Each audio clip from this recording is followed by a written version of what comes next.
thank you so much for being here on the Scrunch Creator Economy Show. It's so fabulous to have you. Absolutely. I'm so excited to be here. So good. Now, I just like to start out by telling everyone how you got started. So, after I, had a look at your profile, started following you on Instagram, I can see that you have, so much experience and you've been doing this for quite a while now, which is kind of cool for creators. Like you were there in the beginning. I love that. You're amazing at building communities. You've done so many brand partnerships. But how did you actually get started with Kimia's Cravings? Like, how did this idea happen? Was there a career beforehand? Tell me how you got here. Absolutely. Oh, I love telling this story. So where to begin? So for as long as I can remember, ever since I was a little girl, my dream job was to be a journalist, because I think that what you truly want to be as a little kid is indicative of what you really want to become. So my dream job as a kid was to become a journalist. I remember I loved watching the news with my family, like knowing what was happening in the world. And as I was getting older, like I always knew I loved storytelling, connecting with people, writing, all that. And I remember when I was 15 years old, my parents introduced me to the law of attraction, like The Secret. And I remember Amazing. I love this already. Yes. that you know about it. So I remember I made my first vision board of what I wanted my career to look like, what kind of charities I wanted to be a part of, what I wanted my homes to look like, what I wanted my husband to be like, all that. And so having that vision board in mind, and like I always knew what I loved, like writing, like I said, connecting with people, events, and like all that, like pop culture and everything. So as I was getting older, I remember right before I went to UC Santa Barbara, I originally got in as an econ major, but I changed to communication before I went there. And then, up until then, I had always had random jobs like, tutoring or hostessing at restaurants. I even worked at In-N-Out for a couple of years. But because I had changed my major, before I went to college, I was like, okay, what do I want to do with my communication major that would help me figure out my career path? So I took on this PR internship at the time. And I remember I thought it was so cool driving from like Orange County to LA for an unpaid internship. Yeah. Breaking into the world of PR. And I remember at the time my boss at the time, her name was Kelly, spelled with an EY at the end. I'll explain why the spelling of her name is important, because usually Kelly is spelled Kelley, but this one was Kelley. So anyways, I was interning there, it was going great, all that. And one day she took me out to lunch with her friend Kat, and Kat at the time was writing for this food and travel Kat at the time was writing for Us Weekly, and back then I loved celebrity pop culture and all that, and I was totally enamored by Kat. And I was asking her, oh, how did you get into Us Weekly? And she was like, oh, to be honest, Hollywood is such a soul-sucking industry, I'm actually trying to get out of it. And I was like, okay, for sure. And it's fast forward, after college, my first job was at Oracle, cold calling, selling technology and hardware. Oh, And I mean, that's such good, like selling is such a good tool to have in the toolkit. But yes, I know it's soul destroying for a creative. 100,000%. Looking back at it, I am so grateful that was my first job out of college. But at the time, I did not realize it. So I remember halfway through my tenure at Oracle, I was on LinkedIn prospecting, and I stumbled upon Kat's LinkedIn profile, and I saw that she was no longer writing for Us Weekly, but rather was writing for this food and travel site called The Daily Meal. And then in my head, I was like, oh my God, I love food, travel, writing. Like, I wonder if I can write for them too. So I sent her a warm message on LinkedIn, and I was like, oh, hey, Kat, like long time no talk or see, and outright asked her if I could write for The Daily Meal as well. And then she was like, oh, Kim, it's so good to hear from you. Like, yeah, it'd be a great way for you to expand on your writing portfolio, but just so you know, it's like unpaid. And I was like, here we go again with all this.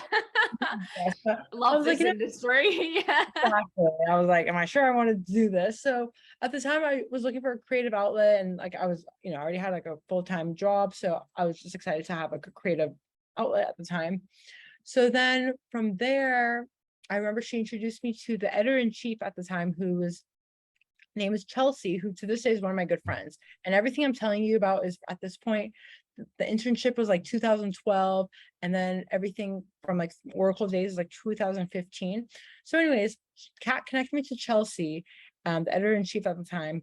And next thing I know, because I'm in the daily base, writing for this food and travel site called the Daily Meal, and I was a part of their database. I started getting all these invites to all these restaurants, all these cool press parties, all these hotel launches, all these like cool things. And I was writing articles as if it was like my full-time job, pumping out articles.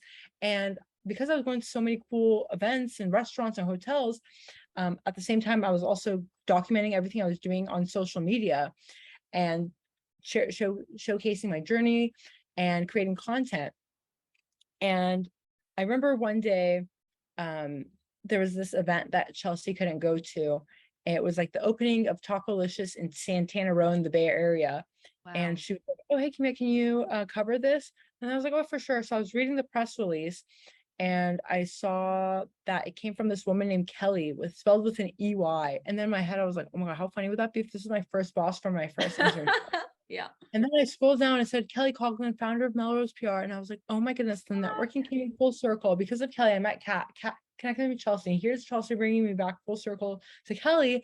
And Kelly and I like hopped on the phone right after, like laughing. And to this day, she'll like even ask me for advice on like influencer marketing and branding and all that. And I'm like, girlfriend, I learned so much from you. And then, that's so cool. Yeah. So then as I was writing so many articles and creating so much content, I remember a friend from high school reached out to me. And she was like, oh, hey, Kimia, like I see you go to all these like amazing places. Have you ever thought about starting a food blog? And that's when the light bulb ticked. And I actually still have the notes in my phone.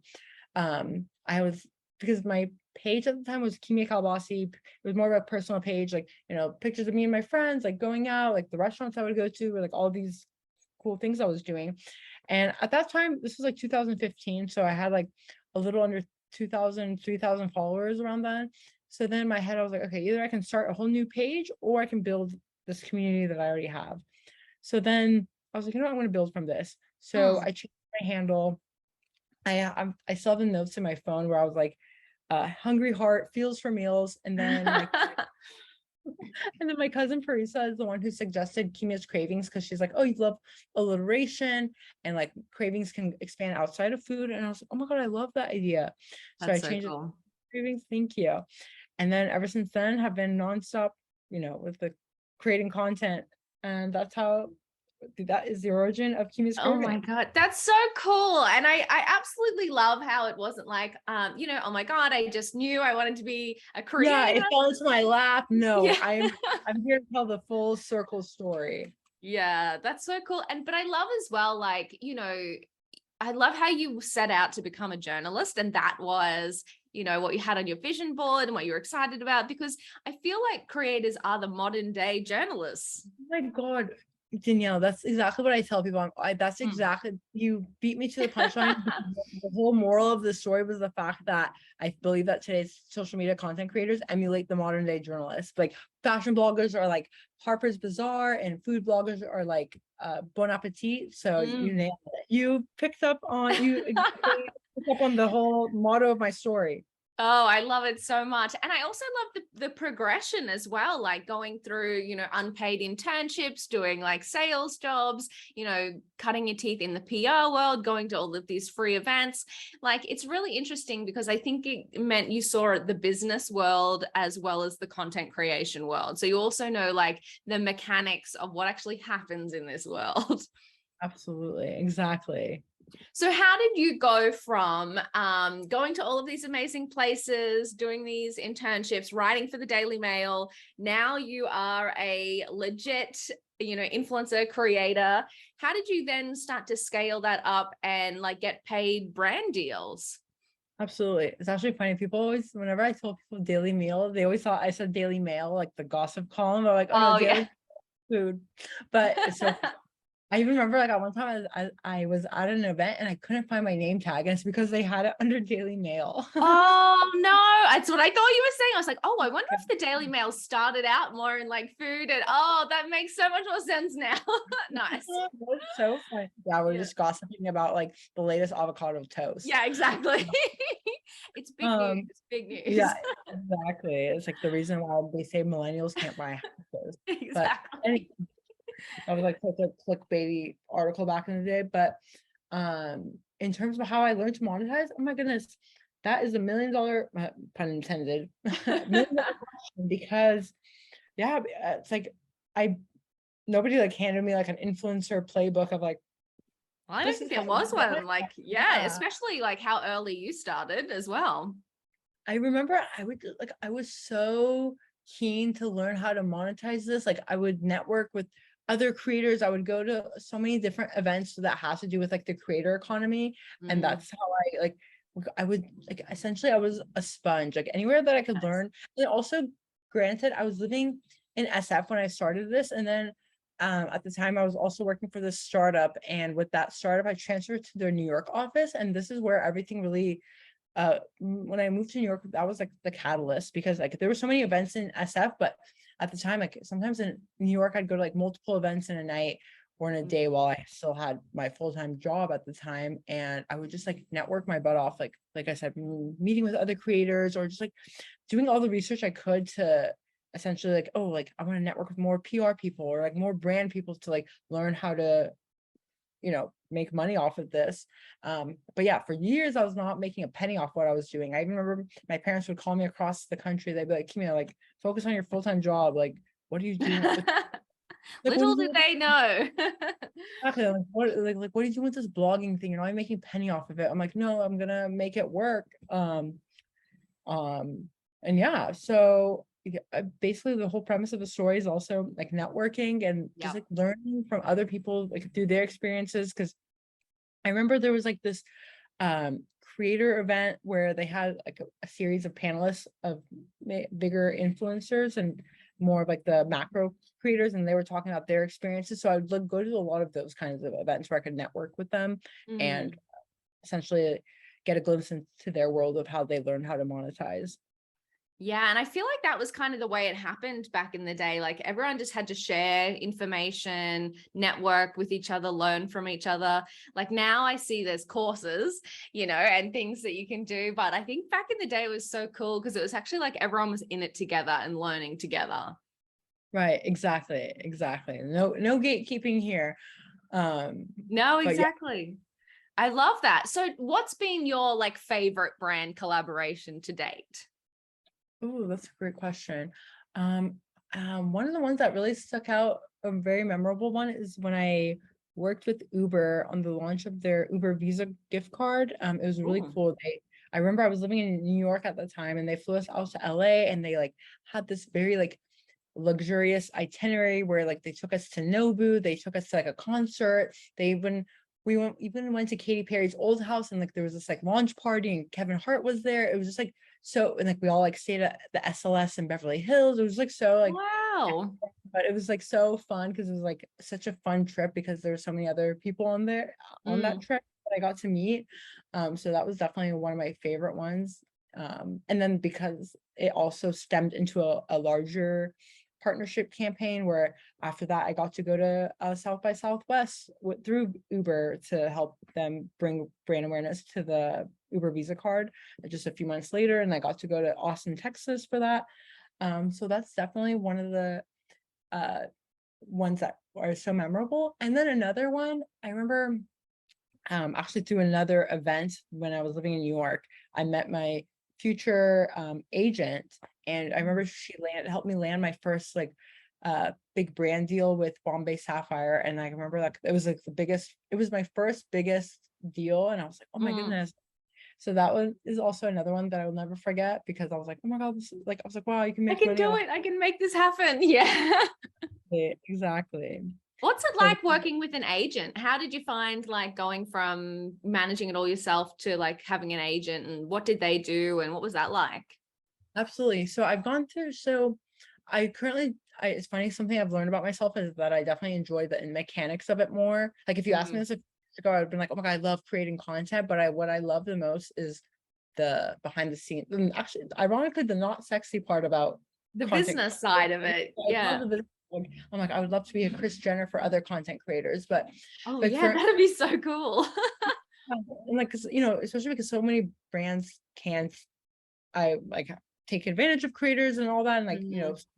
they don't know the business side of it, and like, Yeah. you know, they don't really understand contracts or like all the fine print or like the usage of their content, how it's going to be leveraged. But Yeah. I'm totally like, I'm talking about so many other topics outside of your question, but No, that's right. That's fine. I mean, it's interesting too, because that is like, I think one of the things that people don't realize about being a creator is that there is this whole like business side, like, you know, it's so different depending on the brand you work with. Like you can get into like sticky situations. So it's worth mentioning. absolutely. And I've worked with about 3 or 4 agents throughout my influencer career. Currently I'm managing all myself because I've learned that I love having full control from like starts from like planting the seed of the relationship Mm, to closing the deal and like negotiating and all that. Like it's definitely, I always looked at it as like an extra arm of opportunity. And I'm grateful that the agents I've worked with, that like even when I would score the deals myself, they wouldn't expect me to cut it with them. But yeah. because I actually like the behind the scenes of it way more than solely the content creation side of it. But anyways, in terms of how I've liked working with an agent, they've definitely like, opened up my eyes in terms of like what to look out for, like, you know, like things like how much would you charge like if your content were to be leveraged for paid ads, like that's a whole different Mm, ball yeah. game outside of organic. Like even there's like other opportunities, like, oh, how much would you charge if you were like to like model for some of our like digital campaigns, or so on and so forth. But there are a lot of moving parts, but there Mm, are definitely pros and cons to working with an agent, like because a lot of times there can be things lost in translation because you're, you know, a lot of times you'll be looped in, sometimes you're not looped in, oh, and yeah. then sometimes things that can like should have taken like like an hour, it ended up taking 2 weeks. Oh, um gosh. Yes.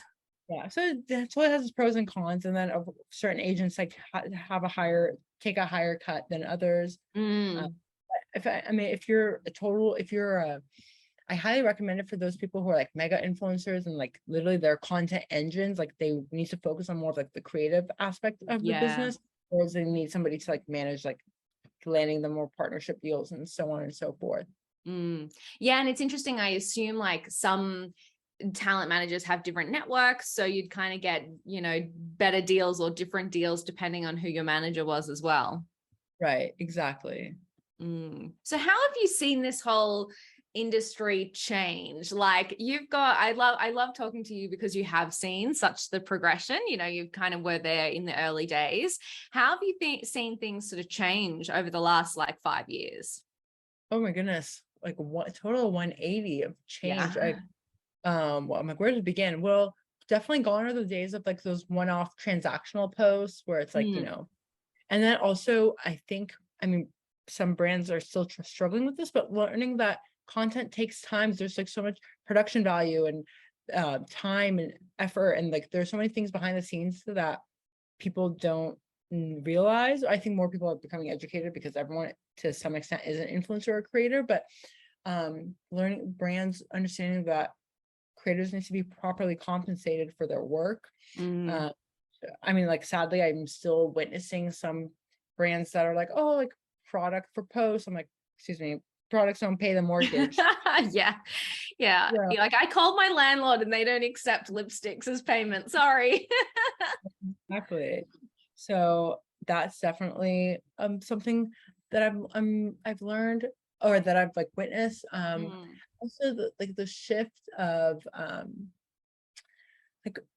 like I think the fact that so many creators are becoming essentially spokespeople for these brands, Mm. like their own like line of co-branded products, and like they're Yeah. becoming an extension of the brand. They're essentially like their own, like they're almost like the brand's CMO. Um, Yeah. That's really interesting.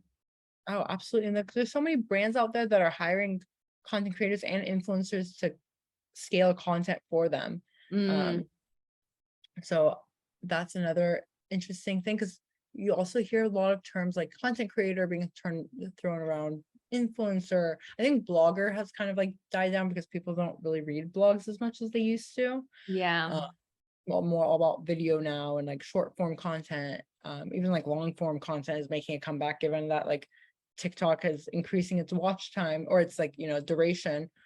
So yeah, I'd say a lot. And then another key takeaway is the fact that static image is not, is not as prioritized as it used to be. And people Mm. like are needing to show their personalities. Because, and also I have like mad respect for video content creators because it's so much more time consuming and you have to like be Oh, on yeah, totally. It's full on, isn't editing it? and all that. I And know. I'll be And honest. I'm always like, everyone's like, it's fine. You can just show up with, natural. And I'm like, no, I can't. I need some hair and makeup going on if I'm going to be on video. Right. No, exactly. But yeah, no, the fact that people can make lucrative careers out of this, like, Yeah. um, quite frankly, like for me, even though it was always like it used to be always a side gig, Hmm. but I always had like a full-time job on top of doing it. But then I learned to branch off, and and also, even though I had like the foundation of my career was tech sales and create content and like social Mm. media, but I learned to, because I was like trying to get out of tech sales, I leveraged my hobbies to get into full-time marketing roles. And then Yeah.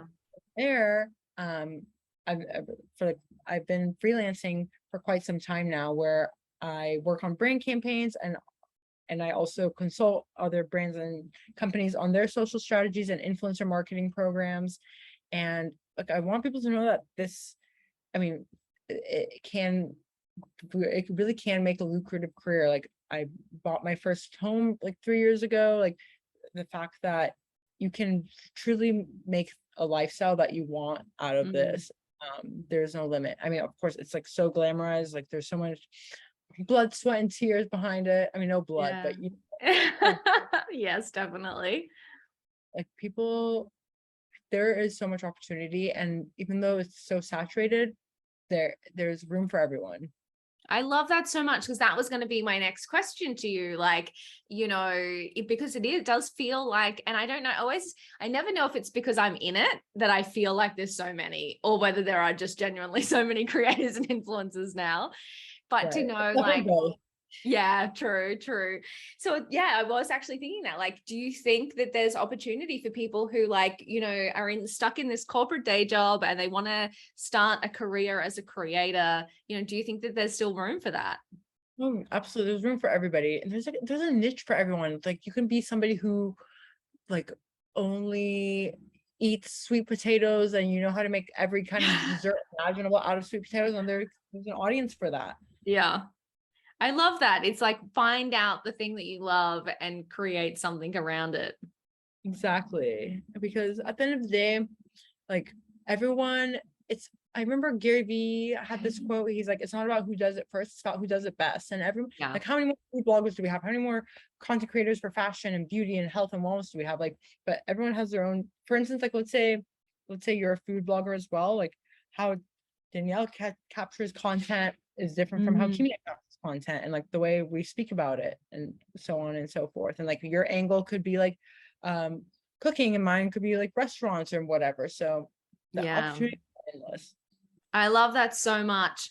So let's wrap up with, where do you think the future is heading for creators and the creator economy? Any kind of insights for what we can all expect next from creators?